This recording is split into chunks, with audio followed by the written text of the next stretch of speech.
My name is Amber Rainey, and I live with sensory processing disorder. Sometimes my condition makes me feel isolated from other people, but sometimes I find unexpected connections. My guest today is Chantel Estrada, and like her, I too have trouble with clothing.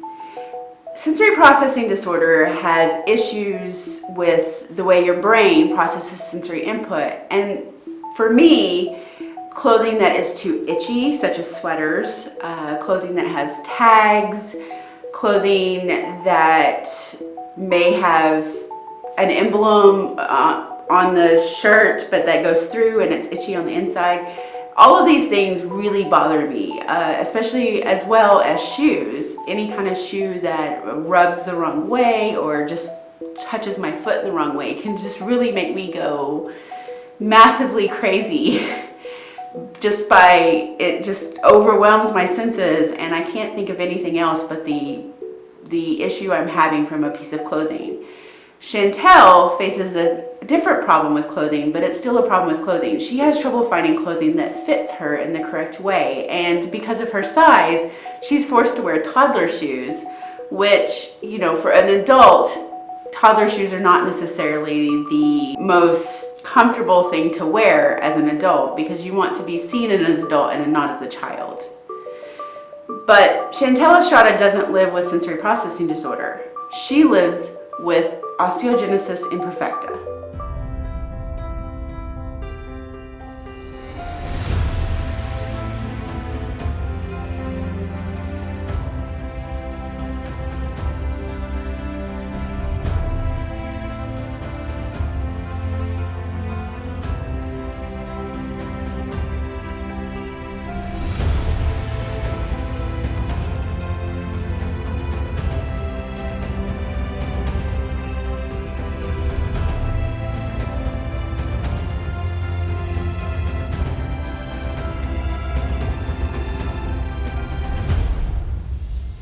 Hi Chantel, thank you for coming. Can you describe osteogenesis imperfecta in your own words? I can describe it for myself. I have type 3, which is the second most severe type. It's when you have an issue with your type 1 collagen and you have trouble kind of getting calcium to your bones and stuff. You get really fragile bones, your bones don't grow very well. But it's different for different types of OI, which is why I can only describe it for myself. Because of it, it's why I'm so short. My bones just don't grow as fast, and my bones are bent because I've broken so much as a kid that as I was growing, they grew back, crooked and stuff. You also often end up with scoliosis and have to be a little bit more careful with things. I've broken my bones over 300 times, which actually isn't normal, even for OI. I got to be a special case.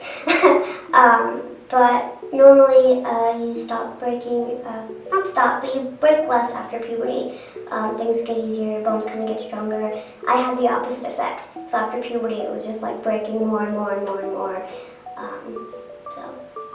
When's the last time you broke a bone? I have broken bones right now, okay. Actually, yeah. Did they not put cast on them or any kind of things that keep them steady? Or? Well, right now it's ribs, broken ribs, so you can't really cast that.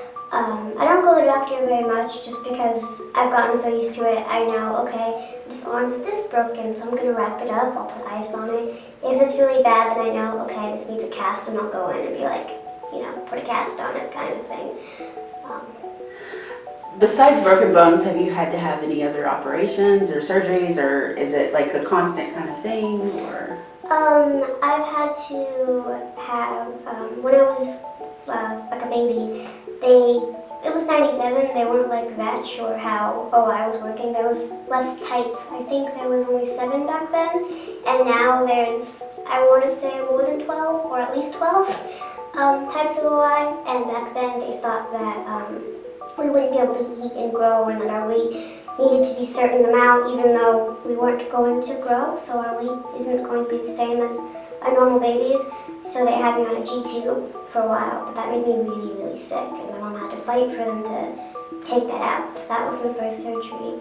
I've had to have a back surgery because with OI, especially the ones that are, in wheelchairs, because not all of us are, even those with type 3 OIs, so such a ranging disability.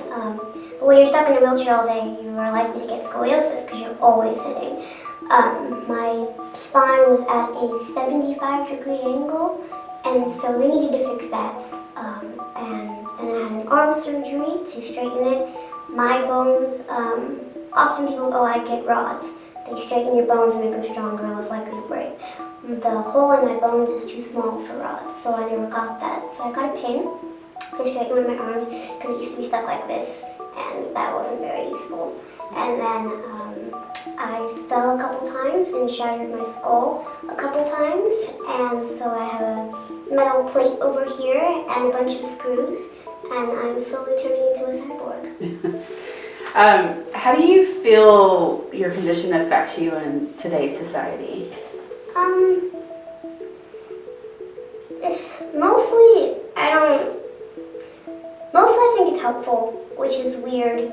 I think being in a chair and having to, especially as a kid, you spend a lot of time observing because you didn't get to play on the big toy. You didn't get to go outside if it was sprinkling because the wheelchair, different things like that. You spend a lot of time watching and you don't spend time learning to walk and run and stuff like that. That I think because of it, I'm really good with people. Like I just spent a lot of time learning about people and reading and writing and doing those things, and that in a way I think it's helped me communicate better than I think a lot of people do, because they never got that time to have to just learn to do that.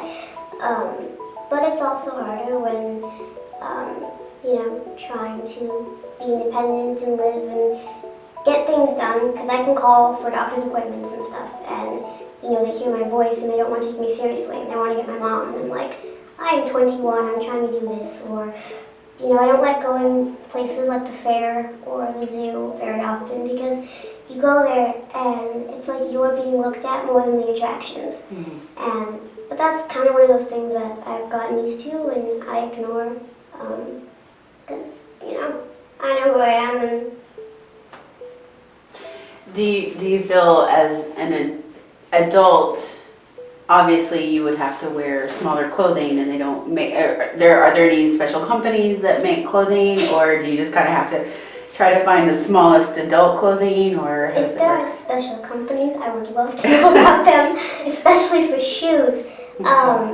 No, I wear women's clothes, like adult women's clothes, and I can wear most small sizes.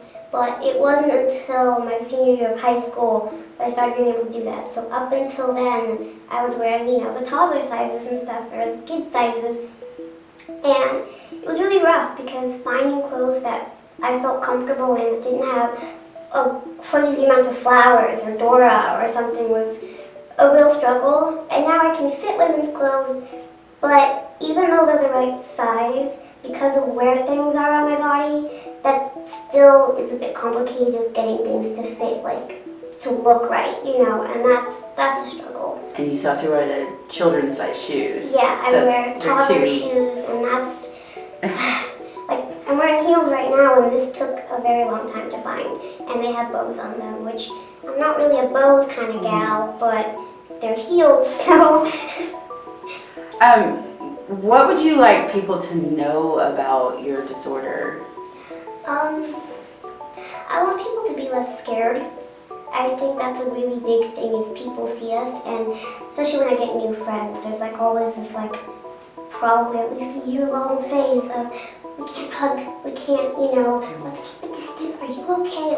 I tell them I have a broken bone, and I'll just show up and be like, yeah, I broke my rib, and they kind of lose their minds. And I think people get really, really scared because we're fragile, but we're not glass. I think a lot of the movies and stuff like to interpret us as glass because that makes for good film, but we're not. And you can hug me, I can do things. I went and I swam with sharks, and I've sat on tops of the edges of New York buildings, and I go and I do things that everybody else does that might be a little reckless, but I don't think I'd sit on top of New York buildings. I loved it. Not me. It was a lot of fun because I wanted to, I think a lot of people, they expect you when you're disabled to just kind of sit at home and be very careful and take it easy. And that's supposed to be living, and it's not. And I think people should be less afraid to come and talk to us. And also just in general, if you have a question, just ask. Because it's a lot easier than you staring at me and making 87 assumptions that I can read on your face, you know? Are there things that you still want to do that maybe they being the people who run the attractions or whatever that you want to do that they limit you on? I would kill to be able to ride more rides.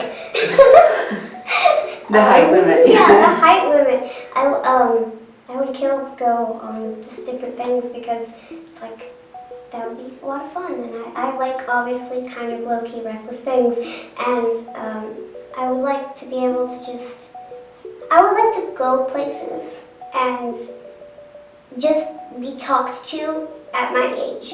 You know, I can go to even restaurants and I can order a margarita. They clearly know I'm 21 and it's still that like, oh hi honey, you know, and it's, I don't want that. I just want to be treated like a person. I want to be able to get a job and not worry about, you know, medical being taken away. But if I have medical, then I can't work, you know. I just want to be able to be a person and treated like a person. Yeah, I can understand that. Do you feel, well, recently we had a big snow and it snowed 2 feet and we were talking about how you could not get out of your house. Do you feel there are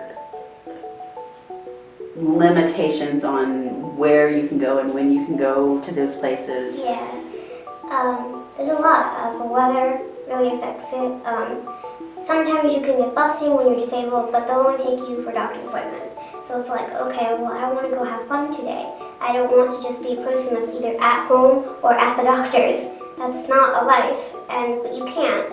And so then you are stuck at home, or just there's some places that they're accessible if you can get inside, but there's no button, you know? There's no way to open the door. Or there's places that, you know, they still have steps to get in and no options. I remember there are ramps, they add them on, but they make you go as far out of your way as possible, like behind buildings, in the corners. I was in Oregon recently, and there was this old hotel that they were doing a study for a new medication for people with OI. And they, you know, gave you a hotel and stuff, and this one was one we hadn't tried. And this was like a really old hotel, and you go in and there's stuff from like the 1920s, and it's really cool once you get in there. But to get in, it's all steps. And I'm like, well, how do I go? In order for me to go in there, I have to take this really sketchy, like, lift thing down into like a really creepy basement. Go along this creepy basement, which literally the lights were flickering, like I kind of felt like I was in a horror movie. Find the elevator and then get up to the lobby. And that's how a lot of places are, sadly, is it is like that, where you have to go out of your way to be disabled. Right. So when you ride around, you ride in a car seat for safety. I assume you ride in the back seat for safety, or can you ride in the front? I generally ride in the back seat. Sometimes I'll get to go in the front, but it's kind of hard when you have like the airbags. Right. Is if you get hit, those airbags are going to crush me. So, you know, I'm generally in the back, but. So would that limit you from using, say, Uber or Lyft or taxi cabs? Yeah. Plus, I would need my wheelchair. Right. Is the thing. Like as soon as we get somewhere, I need my wheelchair. Right. And a lot of Ubers and stuff aren't going to have wheelchair lifts and things like that. And those taxis are also hard to find, and those things usually cost more.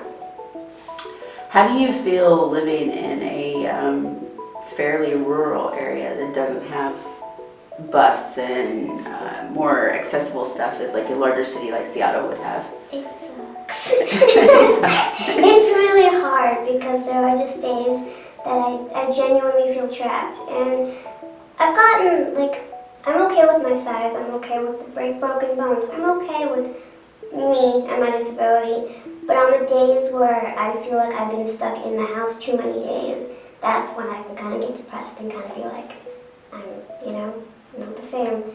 And that's when it sinks in, is when I can't go anywhere. How do you feel your days? Because you want to have a job, but they will take away your medical if you have a job. So medical obviously is the most important at the moment. Yeah. So how do you fill your days with not going crazy? I'm not successful every day.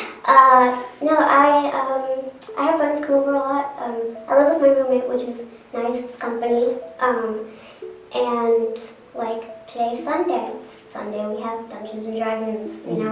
I do things that I can do at home. I try to have a lot of hobbies. I write music and books, and I try to go on walks. As long as I'm out of the house and in fresh air, I can feel content. I can feel like I did something by myself and independently. So different things like that. Sometimes the bus will take us, if we decide we want to wake up at 6 in the morning because we're in an outlying area, and they'll take us down to the waterfront where we can wait 4 hours for things to open because it's 6 in the morning. Then we can go and we can spend the day there, but that's a lot harder in the winter because it's cold and nobody wants to do that at 6 a.m. No, I don't want to do that at 6 a.m. Yeah. So you live with your roommate. Do you have any pets, or would you like to have any pets, or? They have 3 dogs. 3 dogs? So, yeah.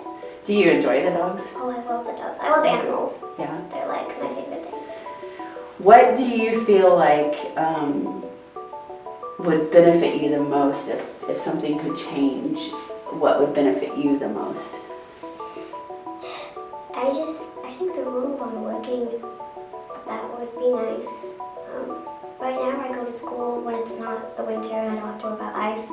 I try to go to school and fill my time with getting an education, but that's not every day, and that's an hour or 2 classes a couple times a week. That's still not a lot, and then you're paying for school, so then you can't afford anything else because you can't get a job, and it doesn't really balance itself out. What are you going to school for? I am studying creative writing and psychology. Okay. Double major. So if you were to graduate in psychology, would you want to go and get like a PhD and become a psychologist? Yeah, I'm really fascinated by criminal psychology actually. Okay. I found that stuff really interesting. I was at UW for a while studying criminal justice and psychology, but my parents moved and there was no ride over there, so I had to stop going, and it was really hard. So, what do you feel like would accommodate you being able to work in criminal justice and psychology? I just think the rules on your medical gets taken away.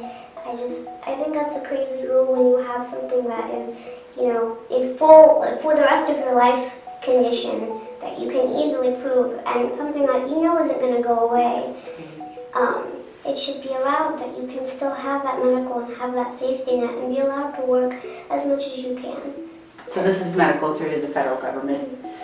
So are you interested in writing to like senators and representatives and even state representatives? That's something I want to do in time. I really like politics, even though I also really hate politics. Yeah. And that's kind of what I've been doing, like as side classes. I really like politics and debate and stuff, and I want to learn enough so that way if I do try, I can win. Yeah, I'll vote for you. So is there anything else that you think that we haven't covered that would be good for people to know about people with osteogenesis imperfecta? Not really. I think the biggest thing is not to be afraid, but I think that's even more so for someone who has OI. I think a lot of us are kind of raised to be very careful of everything, and again, most of them are not as fragile as I am, but they kind of live at home and they get scared of the world, and I want more people to not be so scared of the world because it's really nice, and I don't want the world to be scared of us either. Right. Well, you don't want to have to live your life in fear and be afraid of going out and being a person. Yeah. And we use the word normal person, but I mean, there's no normal really. Exactly. But you should go have fun, and you should dance if you want to dance, and go to the park, or go on a hike, or, you know, there's lots of different ways if you choose to want to figure it out. And, you know, if you're worried about, if you're someone who is able-bodied and you're worried about, you know, hanging out with us or touching us, just ask, because that is so much easier and quicker to get out of the way than you being hesitant for a year trying to, you know, like, can we touch you, can we high five you, like, just ask, and then I'll be like, yeah, go ahead. As a parent, what would you, like if you did want to go to the zoo or the science museum or whatever, what would you tell parents to help their children understand your condition? Have the children come up and talk to you, or? Yes. My favorite thing is when a parent says, well, go say hi, go ask her.